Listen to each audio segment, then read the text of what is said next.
বেশি ভালোবাসলে মানুষ হারিয়ে যায়, এই কথাটি বইয়ে পড়িনি, নিজের জীবন দিয়ে শিখেছি। আমি খুব সাধারণভাবে ভালোবাসতে পারিনি। আমি একটু বেশি ভালোবেসে ফেলেছি, বেশি খেয়াল রেখেছি, বেশি অপেক্ষা করেছি, বেশি বিশ্বাস করেছি। আমি ভেবেছিলাম যাকে বুক ভরে ভালোবাসি সে কোনোদিন ছেড়ে যাবে না, কিন্তু কেউ তো বলেনি সবাইকে অতিরিক্ত ভালোবাসলে সে সহ্য করতে পারে না।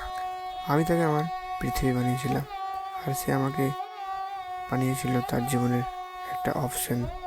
ধীরে ধীরে বুঝলাম আমি যতটা আঁকড়ে ধরতে চেয়েছিলাম সে ততটাই দূরে সরে যাচ্ছিল। আমার ভালোবাসা তার কাছে শুধু একটা ভালো লাগাই ছিল। শেষ দিনটায় সে বলেছিল তুমি খুব ভালো, কিন্তু আমি থাকতে পারছি না। সেদিন বুঝেছিলাম ভালো মানুষ হওয়াটাই সবচেয়ে বড় শাস্তি।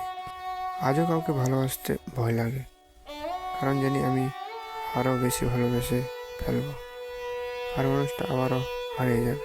কিছু মানুষ আসে আমাদের জীবনে ভালোবাসা শেখাতে না, বরং শিখিয়ে দিতে যে বেশি ভালোবাসলে সবচেয়ে আগে নিজেকে হারাতে হয়।